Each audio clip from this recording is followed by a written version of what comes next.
recording. And then go here, and then slideshow, start from first slide. Anytime. Cool. Thanks everybody for coming. I know it's been a while.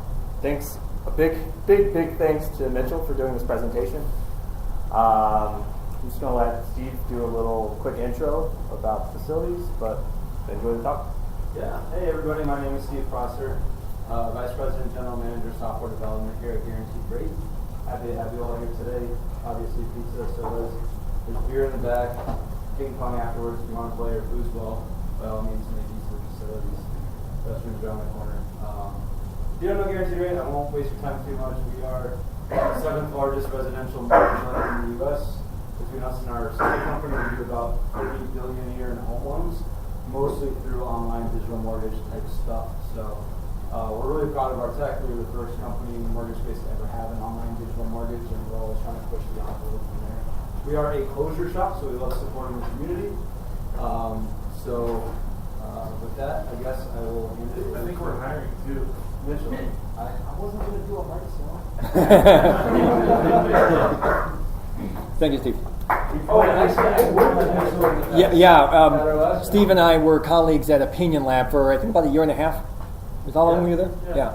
Yeah. I actually next month will mark my 1-year anniversary since I left Opinion Lab. I worked there for a shade under 11 years. Yeah. My thanks to Matthew and to Steve for those kind words, and thank you all for coming. My name is Mitchell Szczepanczyk. I've been coding in Clojure for, 5 years now, nearly half the lifespan of the language.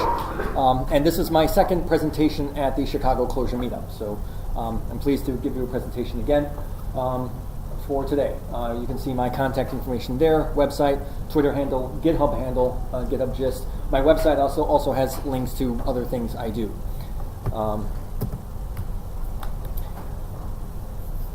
Every Sunday morning, right around 9:40 Central Time, if you listen to 91.5 FM, or sometimes, if you can catch it, AM 580, the NPR affiliate out of Urbana, Illinois, whose signal actually reaches Chicago, you can listen to Morning Edition, and particularly the Morning Sunday Puzzle.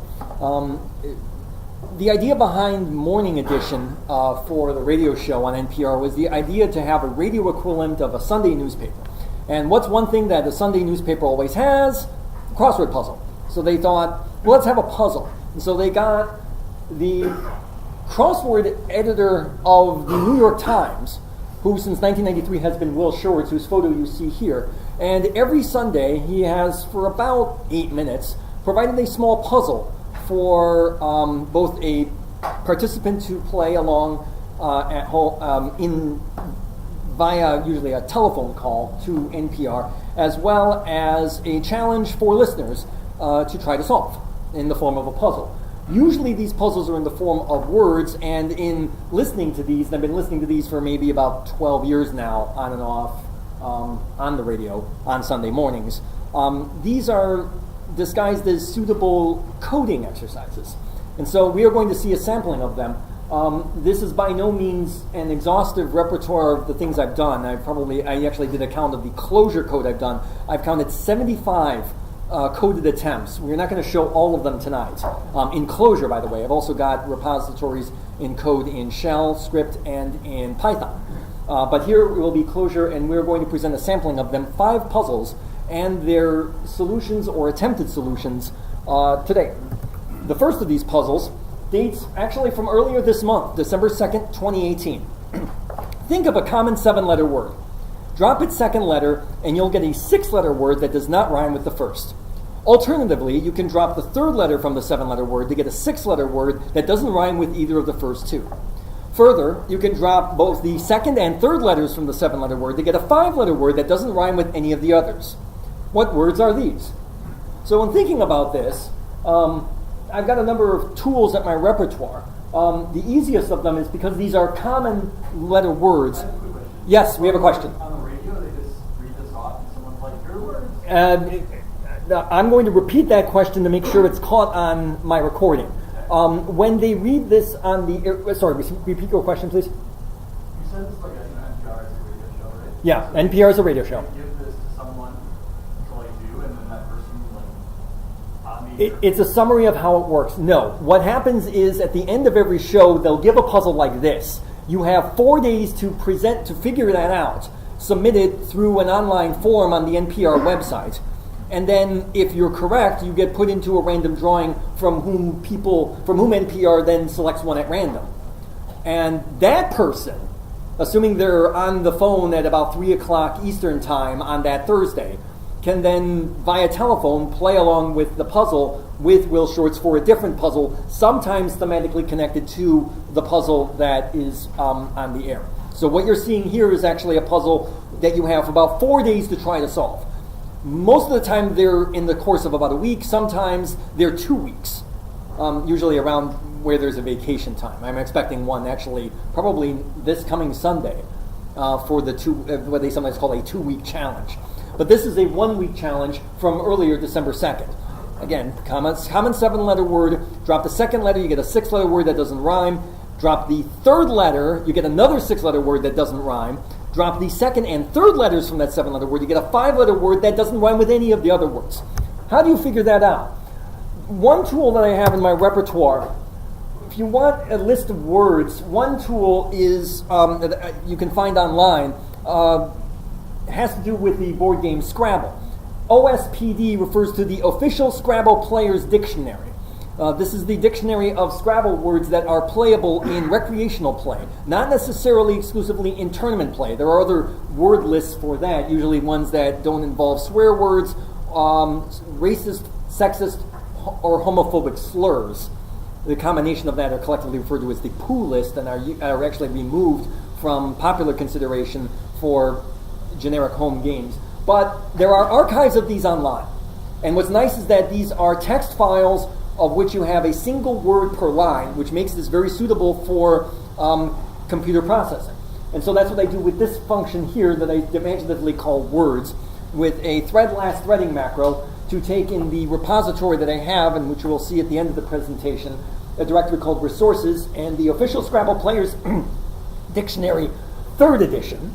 By the way, last month, Merriam-Webster released the 6th edition. So just last month. So this is a little out of date, but sufficient for our needs. You slurp it to read in the contents of that file, and you split it into a line to get a vector of content. Count the number of words, and you can see the number of words in this file, 79,339 words. Each line being a single word in that entry. So you've got this as a nice handy reference for what's to follow. We've got a function here that I call filter word count because we're dealing with words that are 5 letters long, 6 letters long, and 7 letters long. So we want to get all the words in that dictionary that are 5 letters long, 6 letters long, and 7 letters long. In the case of the Official Scrabble Players Dictionary, you have words that are max 8 words long. So great, probably a nice sampling. To get this, what we do is we have a filter function on that list of words, a function composition where we have, the mouse here, where we have a function composition taking the count of each word and a partial application to see if that equals the number that you pass in through an argument, and then turning that into a set. So that way you get all the 5-letter words when you apply filter word count with 5, 6s for 6, 7s for 7. And how many words are that for each respective instance? You can run a map count and you can see the results here. Continuing. So, but the puzzle calls for removing letters. So we remove letters with a function I wrote called remove letters that takes in this case, the 7-letter word. Doesn't have to be, but I just named it that because I'm usually under duress when I code these on a Sunday morning. You get a set of the numbers to remove with the function with letters to remove, which I include there as a doc string. Letters to remove is assumed to be a set of numbers. Another threading macro where you take each 7-letter word, you apply a map index function, which is going to deliver back a vector of vectors, providing both the letter of each instance as well as a number of the position. By default, if you were to apply this, it actually would start counting from 0. I don't want that. I want it counting from 1, so I apply an inc function incrementing that to be able to start counting from 1. Once we get that, then we actually apply remove, another function composition where we take the result of that map index. We get the first instance, which is going to be the numbers in each of those vectors, because there's going to be a vector of vectors. Each subvector has a letter, is a number of the position of that letter in the word and the letter in that word, and then apply the set letters to remove as a function itself, because you can use sets as functions in Clojure. That function composition is then applied to remove, which removes the letters from that that vector that you give it from the list from the set in letters to remove. You get the letters back by applying a map second. That's going to give you a sequence of letters, characters really, and then you apply a string to get that back. So that is an example: remove letters on the sequence A, B, C, D, E, F, G to get back the third. Excuse me, to remove the third would give you back A, B, D, E, F, G. With this, we then solve the puzzle. This is not the most effective. You'll actually note that there is some duplicate code here. In fact, there's these lines map these lines here. The sixes, the transform word function is applied twice, but it does the job, as you'll see in a moment. So we assign to our solution a for macro for each of the 7 letters in the set of 7s that we have. When we have a word that can be transformed by when you actually have a word that appears in the set of 6-letter words, when you take that 7-letter word and remove the second character, and do the same thing with the set of 6-letter words when you take that 7-letter word and remove the third character, and then among the set of 5-letter words where you remove from that 7-letter word the second and third character, deliver back that 7-letter word, and then the transformed 6-letter words and 5-letter words. I didn't, even though they say that there's a consideration about rhyming, I didn't include that because I thought, if there's a word out there that's going to do this, I'm thinking it's going to probably be a small set and you don't have to worry about rhyming. Now, there are other challenges where rhyming does come into play, and we're going to see more of that later. But for this was sufficient. In fact, this is the solution that gave back 10 sets. There were 10 letters in this set that actually met the criteria. Can you find it?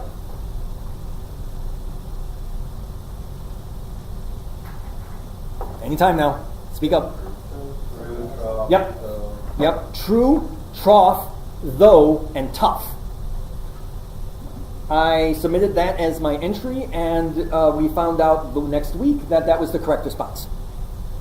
There were 600 responses nationwide for this puzzle, which is like kind of on the small side. Given week, you can figure about 1,000 would be typical.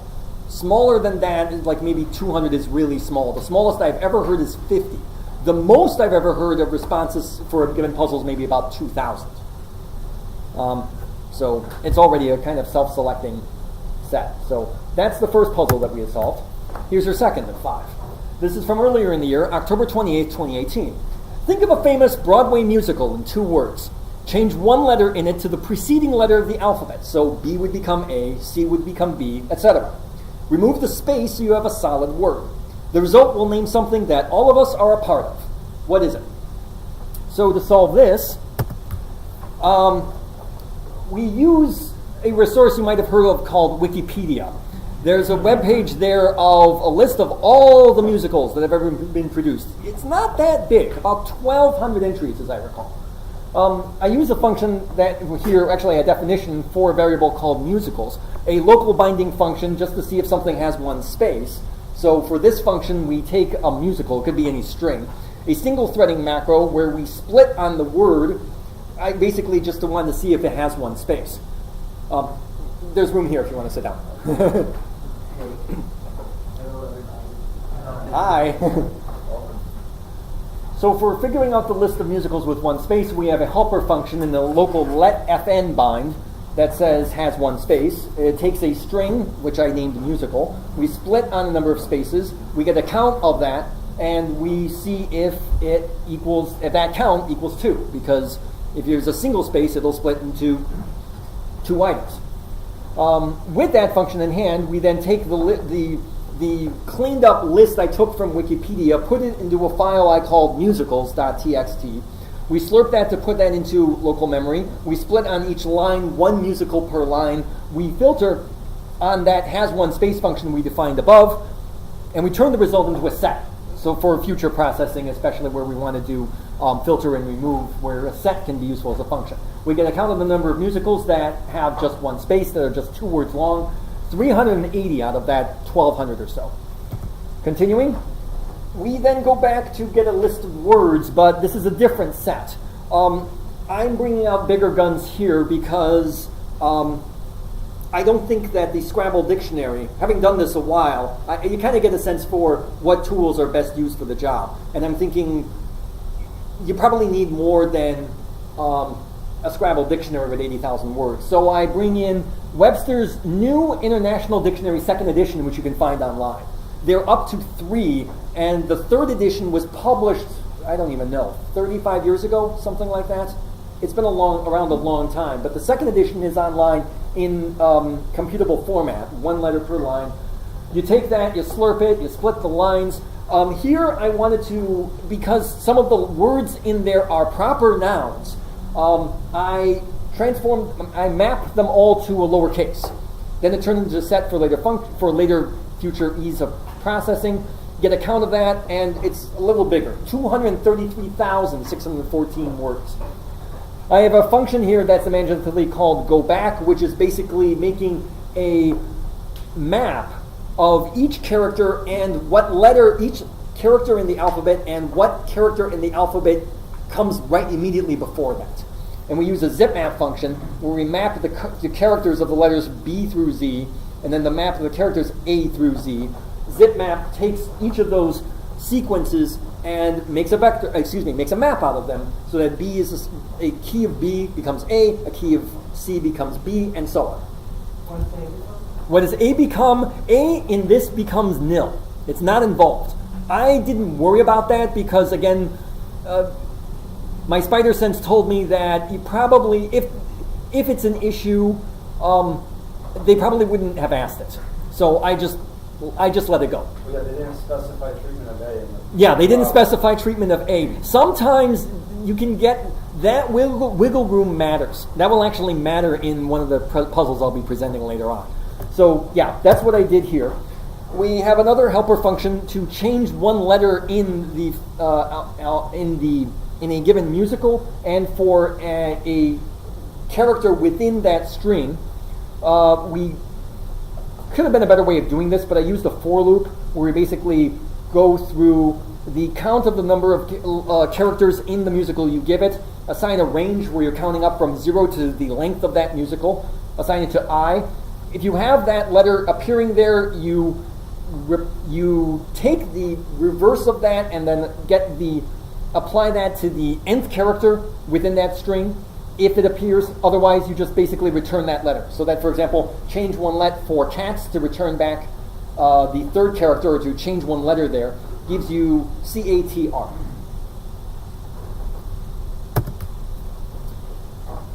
We then have yet another helper function I call transform musical that takes a musical and basically does that same process for every character in that musical.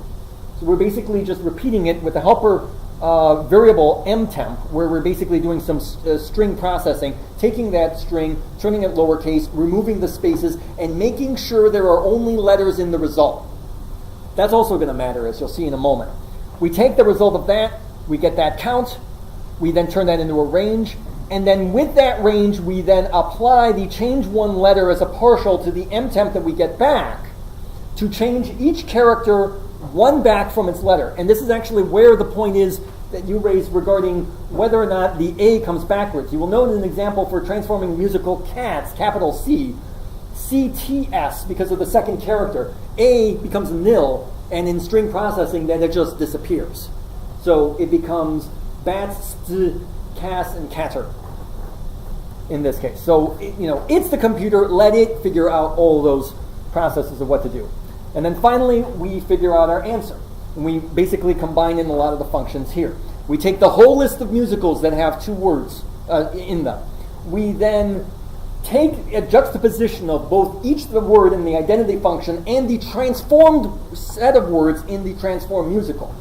We take that last set and we remove a filter to make sure that the transformed set is a word, meaning it matches the word set that we went back and took from the New International Dictionary through a partial application, filtering that out, and then removing it if there are no words in there. Comp empty. With that, then we then take the result. The result is not terribly readable, so that's what this last line does. We then take that last result, we then basically print out that first result, and then the last instance of any words that match that to see what words apply. And it turns out that the answer is 2 of them. Can you pick out which one it is? Mamma Mia to Mammalia. Miss 1917 was a musical. I looked this up earlier in the week and I've forgotten, so I don't know. It's not. We just happened to strike gold, and "liss" is another word. I don't even know what that means. But yeah, Mamma Mia was the correct answer they wanted. Now here's where the various transformations that we do before matter. You'll note here in the transform musical, I remove spaces and I keep only the letters. That mattered because there was a space at the end of this in my capture of it, and Mamma Mia has an exclamation point at the end of it. That's just how it's presented. That's how it's stylized. That's when you look at it on the marquee or in any movies. You always see that. So that's why it's captured that way, online or in any reference. So ta-da, I submitted that. That was the correct response. And alas, I didn't get picked. Continuing on with our third puzzle. This is from earlier in the year, from May 8th, 2018. Name something in 11 letters that's a common household item. You can rearrange the first 6 letters to form a synonym of a word spelled by the middle 3 letters. What is the item and what are the words? So for this, I'm bringing in another tool entirely. Does anyone... do I have that here? No, I have that here. Okay, first a couple of helper functions. One where we get the list of words. Again, the official Scrabble Player's Dictionary, because we're getting common words that are under 8 letters, 6 and 3 in this example. So we take from our resources the 3rd edition of the official Scrabble Player's Dictionary, slurp it, split on the lines, bingo, you've got a vector, one word per line, useful reference. To get the list of 3-letter words from that, and turn that into a set, we filter each word partial composition of the count to make sure that they're equal the number of, that count is equal to 3. Get the result of that, turn that into a set. Then we also have another function where we set 6-letter frequencies. Recall with the puzzle that we're actually doing a rearrangement of the first 6 letters. So we don't necessarily need the word, we need their frequencies. Because that's what an anagram is defined to be. Do the letters, what's an example? Cape and pace. The frequencies of each of those words, they each have one C, one A, one P, one E. Different ordering, different pronunciation. The frequencies are the same. So we get these 6-letter frequencies. Again, filtering out from each of the words a partial composition of each count and seeing if that count equals 6. That gives us the list of 6-letter words, and then we apply the frequencies function in Clojure to get their frequencies. And then we take that into a set. Has anyone here heard of a reference called WordNet? WordNet, I know you have because I mentioned it. WordNet is an online, it's better than a thesaurus. Princeton University's psychology department started it. It's now hosted at the Princeton University Computer Science Department. And they've spent a long time in compiling this. It's basically a gigantic semantic mapping. The closest equivalent you might think of is a thesaurus, but unlike a thesaurus, this includes a lot of other senses regarding mapping. It includes in whether or not things, like for example, dog. You can have a hypernym, a greater meaning of dog, so that an example would be mammal. You can have an hyponym, which would be a word that has a more confined meaning. Schnauzer, poodle, dachshund, and so on. It maps these out through a whole lot of English words in a very complicated array, and they also have a lot of additional information that I bring to bear for this puzzle. Here's an example of an excerpt of one of the files that WordNet makes available of the repository. You can actually download the source code in the data stores that they have for powering WordNet. You can run it yourself if you want. I just downloaded the data. This is an excerpt of one of the noun files. They're actually categorized by part of speech. They have a noun, an adverb, an adjective, a verb, probably a couple of others. Just a brief summary of what's going on from left to right. You've got an ID on the very left. You've got a category of part of speech. Its representation, in this case, N for noun. Then a lexicographic entry, and this is the secret sauce here. WordNet keeps track of 45 different word characterization types. I utilize one of those to solve this puzzle. You'll see that in a moment, as well as some additional information, including a definition. But for this purpose, and this is where I solved the whole puzzle in one shot, I took the file that you just saw on the previous slide, which I named WordNet dataclean.noun. This is the WordNet list of nouns. One line per noun. I split on that line. I split each entry one per line. I do a little bit of cleanup to actually take each of those lines and then split by space. Where there are terms that have more than one word, they're actually handled by underscores. So the separator, it turns out to be a space that's relevant here. There are spaces within the definition, but for this, I didn't need that. I just needed a particular lexicographic content for man-made objects. That's what we have here. We take the fourth entry in that, which is to get the lexicographic contents. This is the secret sauce I mentioned, where you define the word type. There are a whole staggering list of them. The one I wanted was, give me the nouns that are made by humans. Human-made objects. What we do here is we map the second entry of each of those and take the fourth value of each of those. Because remember, in the little excerpt I showed you, we went 1, 2, 3, 4. Fourth entry was the lexicographic definition. That definition happens to be 06. That's defined for human-made objects. So I want all the human-made objects. Because remember, the puzzle calls for a common household object you'll find in your home. So give me everything that humans have ever made. They have it. I extracted it out. But I don't want everything. I just want out those that are 11 letters long. So I do another filtering function, composition, taking that first entry, the word, getting its count, and then a partial application to see if it's equal to 11 of that count. Give me all the 11 letter words. We remove entries with underscores because I want one word that's 11 letters. I only need 2. Remember, it's doing the separation with underscores. We isolate the words out because I don't need that jazz regarding the previous processing. I just want the list of words. Now we also do some substring manipulation, because remember, we now take the first 6 letters of that 11-letter word as well as the middle 3 letters of that 11-letter word to see what words we can get out of that. So we do a map of a juxt of that original word, the identity, and then 2 substrings to get that list of letters from the first 6 letters of that word, subs of that word from position 0 to position 6. And then another subs of that original word for position 4 to position 7, the middle 3 letters of that 11-letter word.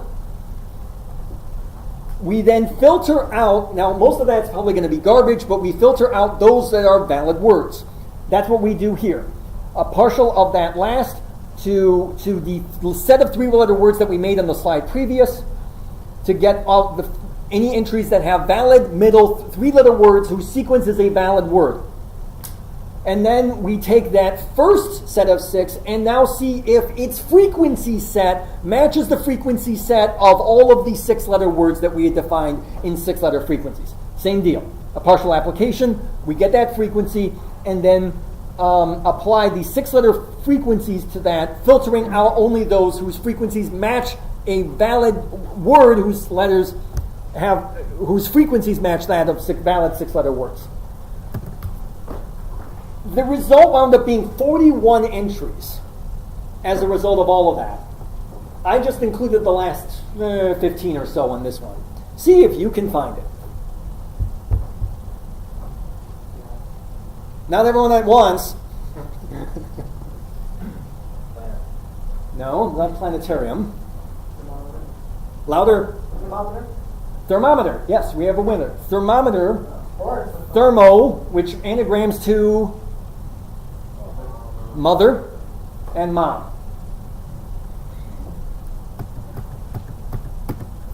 What date happened? What happened on May 8th, 2018?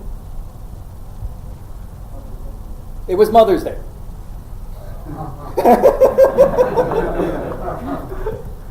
Sometimes you get hints that you don't even know. There was a puzzle in 2008 whose answer, it was actually given the week before the World Series ended, the answer happened to be Philadelphia Phillies. And it so happened that when they gave the puzzle, they hadn't yet finished the World Series. The Phillies won the World Series that year. By the time that they actually gave the answer, they had won the series. And it was just an uncanny coincidence. I remember reminded of that whenever I go through things like this. But yeah, sometimes you get clues. They're sometimes more timely than you know. That's our third puzzle. Puzzle number 4. This is a doozy. This is 2 years ago, August 16, 2016. Take the word easily.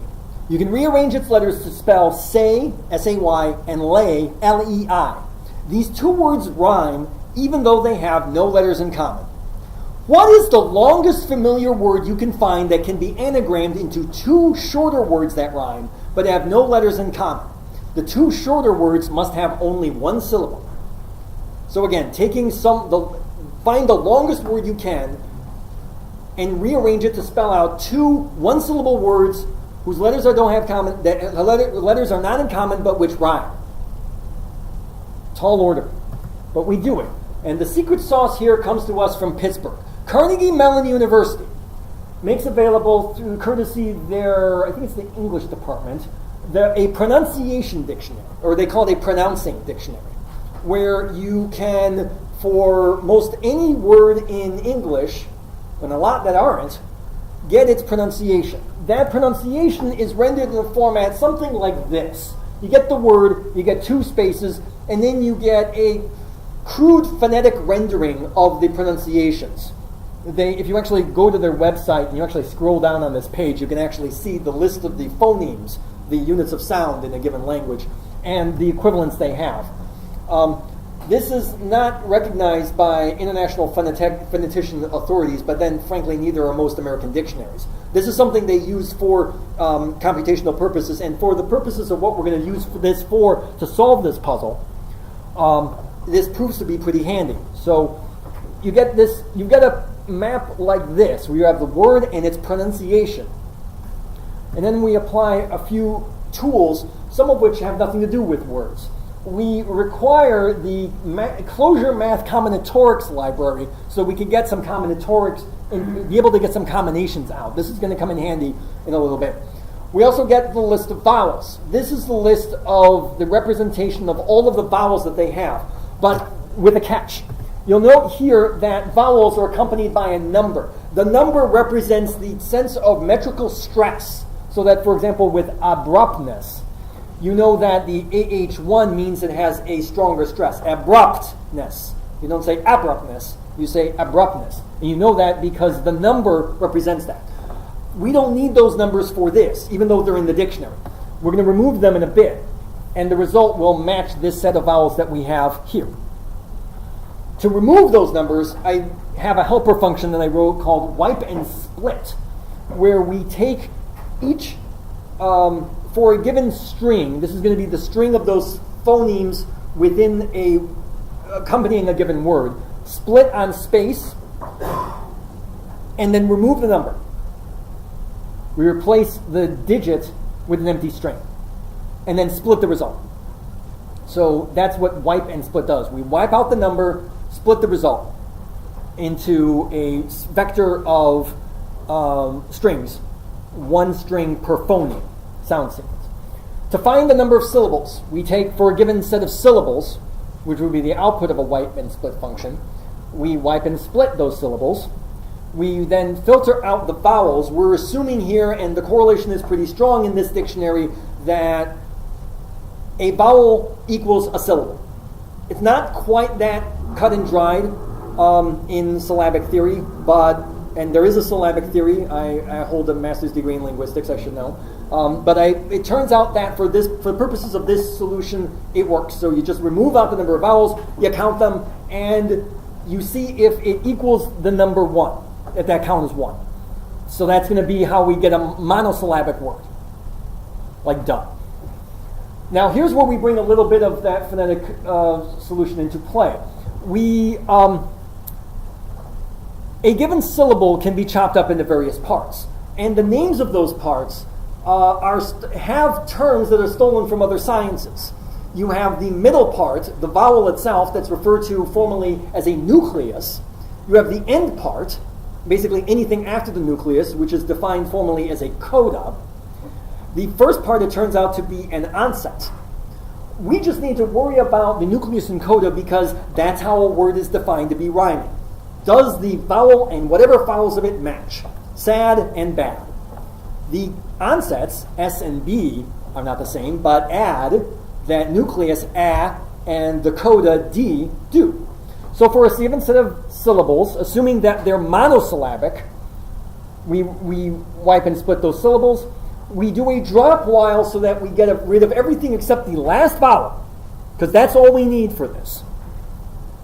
It turns out this might actually not be necessary because we're dealing with monosyllables anyway, but it works just as well. As long as it's got it gets rid of everything until you encounter a vowel, and then takes the result and applies a string to that. So you basically get the last part of that, the nucleus and the coda, in a set of phonemes in a given vector for a given word. We do some additional cleanup with a helper function called cleanup word because for the words that we have in this CMU pronouncing dictionary, there's a lot of things that are not letters. There's punctuation, there are numbers, there are underscores. I don't need that. I just need letters. So I just have this cleanup word function where we replace for a given word a regular expression of anything that is not a letter, get rid of it. Replace it with an empty string. So we get the list of one-letter syllables by taking that whole Carnegie Mellon University dictionary. They're up to version 0.7b. That's the most recent version they have. Slurp that out to take the contents of that file into local memory, split on each line, and then we run a replace first because remember the word and everything after that, the pronunciation is separated by 2 lines. So we're going to get rid of that first space, and then we split on the result, taking that word and everything that follows into just 2 items so that we're only going to get the word and its representation. So again, a given line is going to have a word, 2 spaces, and then a bunch of phonemes separated by space. We get rid of that first set of 2 spaces. That's what replace first does. Then we split by space because we just need the word and its representation split into 2 items. That's what split does, regardless how many spaces you have split on just the first space. We then filter on the find monosyllables based on each of the set of phonemes for that. And then we pretty it up for the presentation of purposes here so that we have a map of the juxtaposition of that cleaned up word that we have here as well as the identity of the phonemes. The result of which, we take that list of 1-syllable words, we take a random shuffling of it, take 5 from those, and it looks like this. So you can see frill, rill, dots, norths, gas, and so on. So we got a list of 1-syllable words. But we want to only note those that rhyme relative to each other. Because remember, the solution calls for 2 words that rhyme. So we want all the words that rhyme respective to one another within the set of all the 1-syllable words. So we use a group by function to do that. We take that list of 1-syllable words, we take the second entry, the list of phonemes, and the get, nucleus, and coda, because we just need to worry about the last vowel and any subsequent consonants, if there are any, in that set, and then have that as your group by. So that the result of that is going to be the concluding set of phonemes for a set of rhymes and their respective word and phoneme sets. But we don't need those phoneme sets anymore. We just need the words. So we have a definition for set of words that maps on this rhymed word map that we created here, taking the value that is because remember, group by returns back a map of what you're grouping by and then a vector of everything that follows, all the items that are grouped together. We just need that value of all the things that are grouped together, get the list of words, the words in that grouping, and deliver that back out, the result of which, so that you see here is an example, taking a random sampling of the sets of words. So you've got basically a set of words and all the words that rhyme with each other for a given pronunciation. Blog, bog, cog, dog, fog, hog, log, and zog. Despite their spellings, those are going to be all the words you're going to find that rhyme with og in that dictionary. All the one syllables. Similar with paints, saints, saints. I think that's the case because there were different, very slight variations of the pronunciation and taints. So those are all the words that end in ain'ts. So you've got all the sets of respective words. Now we need their respective combinations relative to each other. So for a given set of words, it's like you're going to want sets of two of each of those, because you want two words. Remember what the puzzle called for. Two words that rhyme. So you want to take all the possible words that rhyme with each other and all their respective pairwise combinations. So we use that combinations library that we had loaded earlier from the Clojure Math Combinations separate library. We then tell it to give us all the sets of two of that, map that out, remove any words that are nil, flatten the result, and then repartition back. Because we don't need their respective combinations, we just need their pairs. So we just smooth them out. We're already going to be set in sets of pairs, but we just need them out in sets of two. That is what partition 2 does. And then we have a function with the very helpful but very long check if words have shared letters function, so that for a given result of that partition of two rhyming words, do they have any shared letters? So we take the characters of that, map char for each respective word 1 and word 2, turn them into a set, and then use the Clojure set library to get their intersection. Do they have any shared? If they don't, that's what empty does, return true. Because we just say, do they have any shared letters? If they do, that's what we want. If they don't, forget it. The list of final pairs, meaning that we want to check for all those word pairs, do they have any shared letters? The result of that is more than 15,000 pairs of possible candidate words. So from this massive dictionary of about 200,000 words, give or take, we're now reducing them to monosyllabic words and then the combinations of the rhymes pairwise of those words. That's what count final pairs is, 15,000 pairs, 15,081 pairs.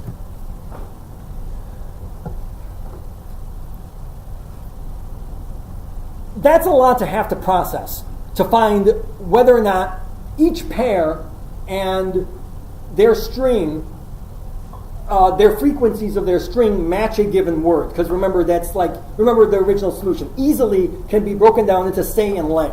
So you're basically taking each one of those pairs, getting its string representation, those frequencies, and seeing if those frequencies match every word in our dictionary. More than, in the case of the New International Dictionary, 230,000 words, give or take. That's a lot to have to process. We don't need all that. We need the largest one. So we do a little bit of thoughtful analysis first. We have a function here called frequencies of that final word set. We take those final pairs, each of those 15,000 pairwise monosyllabic non-shared letters.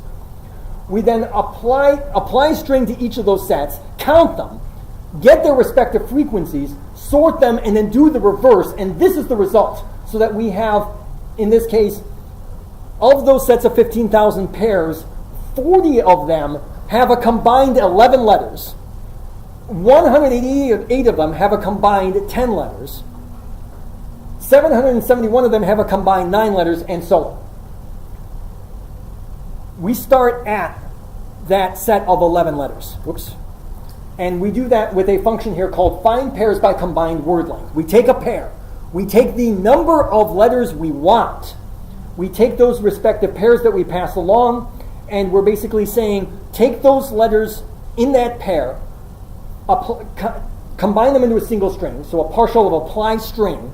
So we're taking a vector of two strings, combining them to just a single string as our output, counting that, and then filtering out the number that we deliver back as our input, because we may be doing this a lot. We're up to 11. We start with 11. And to get all the words that we're actually processing from before, you'll recall our New International Dictionary, slurping that, splitting it by line, putting it into a set. And now we compare each letter to each word. So what we actually do is take each pair of letters, we take each pair of letters, each pair of words, turn them into a single string. We then replace any digits to get rid of any lingering digits within the dictionary that we have above, turn them into lowercase, and then compare each word in our dictionary with each result. So that, for example, in our original saying, we compare each word to set, lay and say, and easily returns true. We're basically using this function to map through an entire set, but only of those pairs whose combined words have, in this case, to start out with 11 letters. And that's what I do here in one proposed final answer. We then take all the final pairs that have a combined 11 letters, finding them out, doing a for composition to take each pair of letters whose combined have 11 letters, and then seeing if the frequencies of that match out to all the words that we have in our set, comparing that pair to all the words, and then delivering the result. You wait a couple of minutes, and this is the final result. Sue and through from Housewright. I did not submit this entry. There's a reason why. Sue is a proper name. When I looked it up in Wikipedia, I think it's like Andrew Sue, like some official from Thailand, I think, originally from Thailand. The thing is, this is what's cool about that dictionary, the CMU pronouncing dictionary. It includes a lot of words, including a lot of words in words where, how do you pronounce that? They cover it here. And it just so happens that one of those, including a proper name, happens to fit this. I did not submit this because I didn't want to get dinged on a technicality.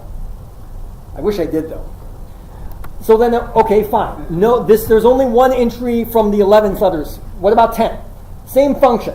The only difference here is that we're going through 10 letters. And here we find crow, no, grow, no, from respectively counter law dealing crow and no, and outwrangle from grow and no. I didn't submit this either because no is also another proper last name. And I thought, are they going to count that? They might not. I submitted in a 9-letter entry that I think was, I think the word was chickpeas. And it actually was one of the second place entries among the 50 entries nationwide that were submitted. The winner was 10 letters from the word light years, hyphenated. This is why I regret not actually trying to fiddle with the letters, because someone else submitted an entry with hyphenated, and they got it in, and it got accepted as the winning entry for 10 letters. I had one 11, and I thought, man, oh man. One time when my intuition went awry. I did get second place and a cool story to tell, but precious little than that. Chickpeas, what was it, like sieve? I'll have to find that out later. I didn't write that down because I was just so beside myself. There were only 50 entries submitted nationwide. There was one entry, 10 letters, 3 entries, 9 letters. I was one of those. So, there you go. And finally, our fifth and final puzzle of the evening. Take the four-letter words, limb, area, cork, and knee. Write them one under the other, and the 4 columns will spell 4 new words: lack, iron, near, and bake. This is called a double word square. I'd like you to find a double word square with 6-letter words. Specifically, your square must include the words ponies, accept, seared, and caviar. These 4 words must be among the 12 common uncapitalized 6-letter words in the square. Can you do it? Oh, can I do it? And I bring another Clojure tool to bear. CoreLogic is perfect for this sort of stuff. It's a computer, let it do the work. Let it take the various sets of possible letters and their respective combinations, given a dictionary, and let it crunch the numbers. But I don't do it right away. In fact, I do it through a number of various attempts. You'll see them shortly. We take the CoreLogic libraries, bring them into the 4. We then take all the list of letters, just the character map of the letters A through Z in English. We then take, unlike before where we're actually taking lists of strings, we're now taking them into arrays of characters because they'll be useful for CoreLogic and how it processes individual units, in this case, letters. So, as before, our official Scrabble plays dictionary, 30 dictionary, slurp it to bring it into memory, split on each line.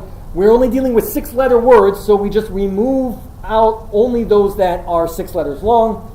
We then map the function char array because we're taking a string and now turning it into a sequence of characters.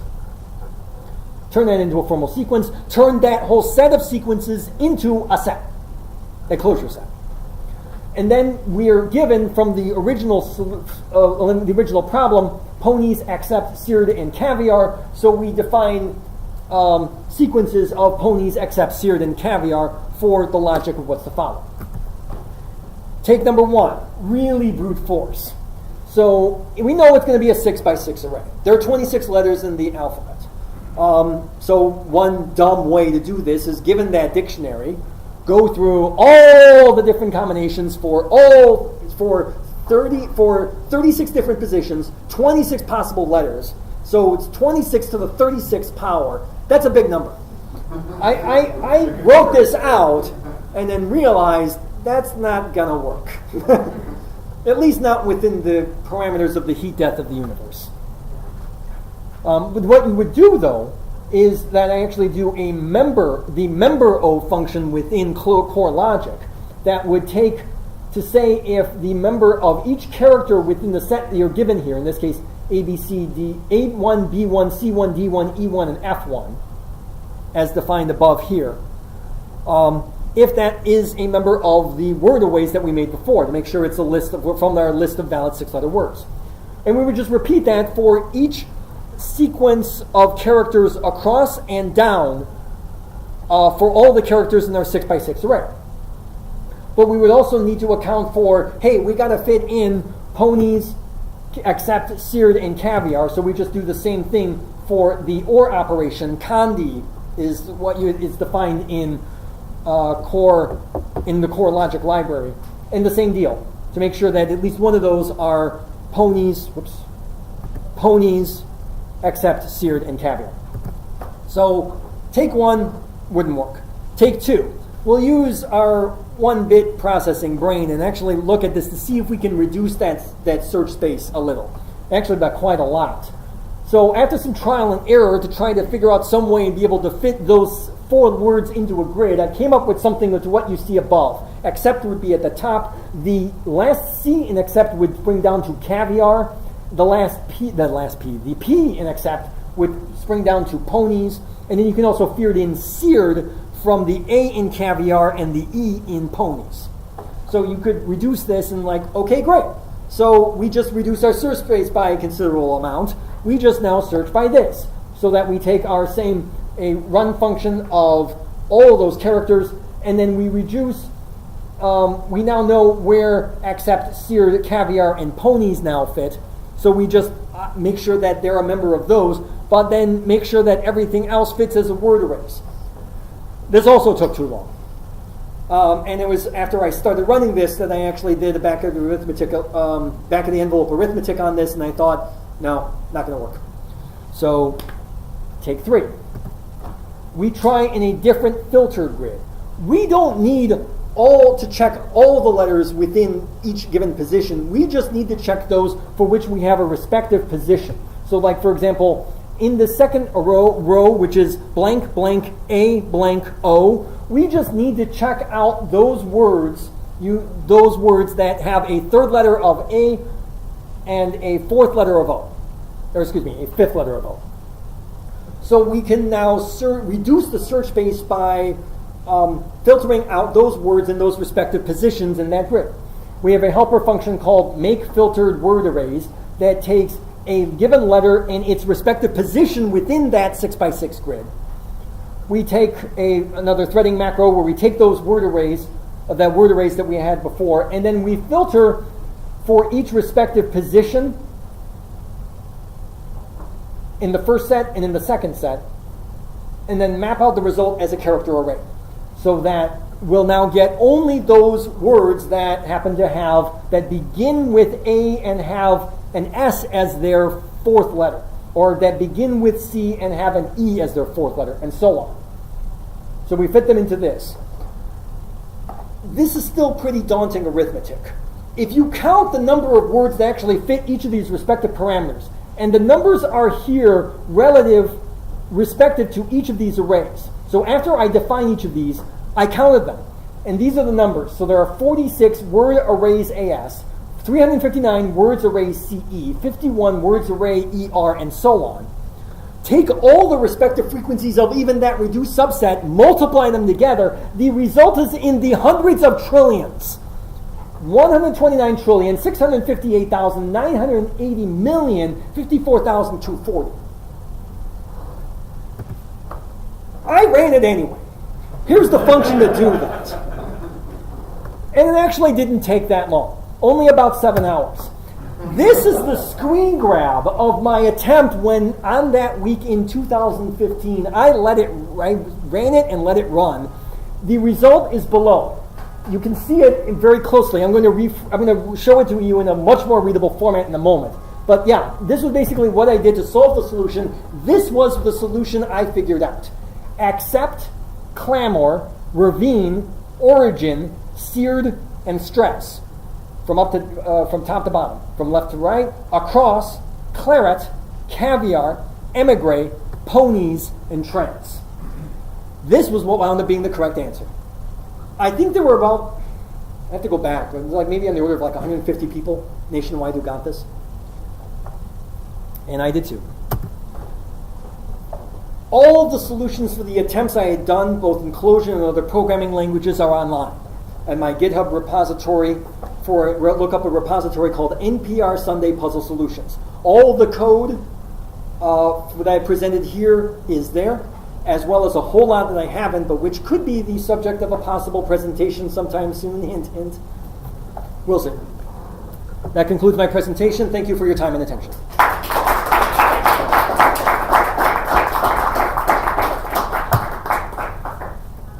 Any questions? You won the race. Go ahead first. On the last attempt, if you had cut in your logic programming language, could you have used that to see that you were going down a path which would lead to no words after choosing like a couple of X's or something, Yeah. and like abort the search? Yeah. No, the question is, could I have used cut in my logic searching? And the answer is, in retrospect, yes. Yeah, that would have certainly reduced that search space probably by quite a lot. If I knew more about core logic at the time, yeah, I certainly would have. Does Clojure have cut? Anyone know? I don't know. I think It's not. based on a system that doesn't without it. That's Cameron. yeah, Cameron. And Cameron does not have a cut operator, so Okay. I guess not. Okay. Yeah. So it may have been just as well. You had a question, sir. I was wondering, other people, is everybody writing programs to solve these? Is everyone running programs to solve these? I don't know. The answer I can glean from people who do get picked is, by and large, no.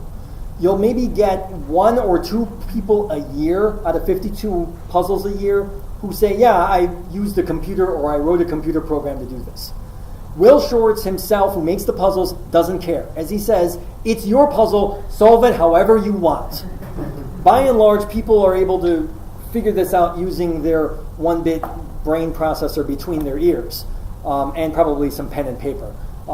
So yeah, it's pretty rare for people to do that, at least from what I can glean from the people who call in. The fact that I'm doing this by computer at all probably makes me special. It seems to be rare. Despite this, and despite my many attempts to get in, I haven't gotten picked to be on the air. Maybe someday. No, sorry, another question back there first. Can you put the URL back up? Yeah, can we put the URL back up? Certainly. I was wondering if, Yeah, question. Yeah, I was wondering if 6x6 was the largest such square that Will Shorts could paint. Is 6x6 square the largest short space? We'd have to ask him. My guess is yes. Also, remember, for some of the puzzles, they accept user submissions.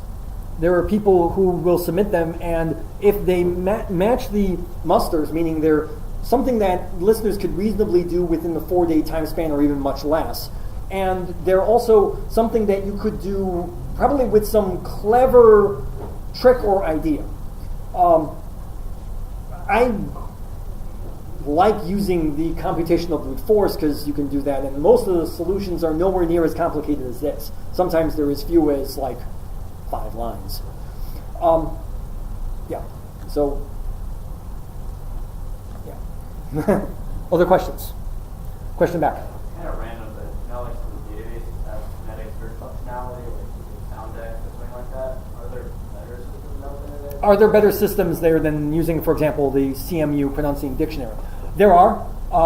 There's one I can think of off the top of my head is the Wolfram language, which actually has a phonetic form. So they have a word list defined within the language, and in each one has a respective phonetic form, which actually uses the International Phonetic Alphabet.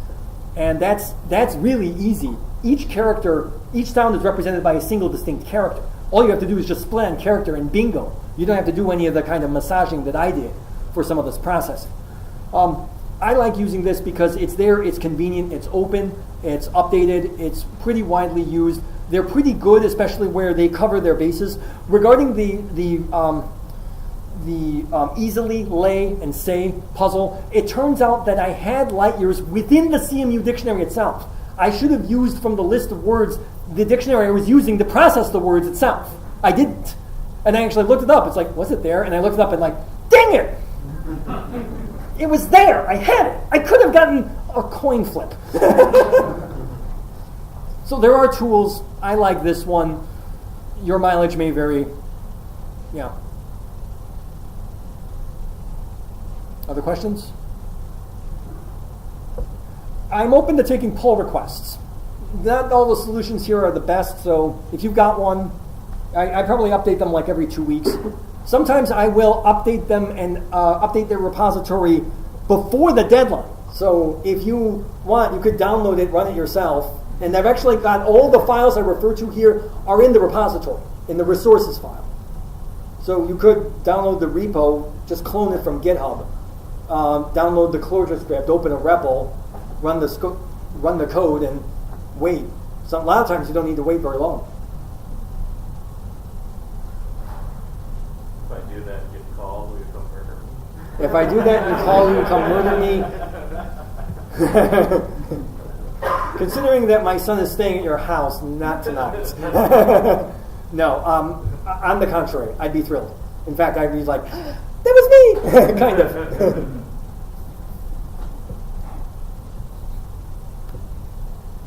Anything else? Are you doing every puzzle every week? Do I do every puzzle every week? No. A lot of reasons I don't have time. The question isn't up my alley. I don't have the ready resources. The resources may not be worth my time. And they have them every week. Like I said, I haven't done this. I've got in Clojure, in the 3 years I've been doing this with Clojure, 75 solutions. But they've had through 150 a year, 3 years. So my ratio is probably about half, and not all of those succeed. Maybe my success rate is probably in the ballpark of, I'm going to estimate 80%, but I have to check the numbers to see. I don't, but they have them every week, and I probably succeed more than most. There's no way to know, absent going through NPR and asking him to show. They do track all their entries online. Will Shorts goes through every answer himself for making sure that it passes muster regarding a potential answer. Sometimes answers come in that aren't what he expects. He gives due credit to that in that case. In the case of a tie, like you submit an answer, the odds are very good that there are going to be a lot of people submitting in a correct answer. What they do is they have a random drawing in that case. In the case of the solution, the first one I presented, there were about 200 people who submitted it, so what they do is they probably use some pseudo-random number generator to take all the list of 200, pick one at random, let's call them on 3 o'clock in the afternoon on a Thursday. And if they're available online, then you'll call them and you get in. And if not, too bad, they just move on to the next one. Yeah. Cool? Yes? No? Question? I just thought it was interesting that people enjoy puzzles kind of like this, but what's like word related, advent of code is going on right now. Yes. That's super fun. Yeah, a plug for adventofcode.org. Yeah, I saw that a couple of weeks ago. Very cool. Yeah. Yeah, so another puzzle thing.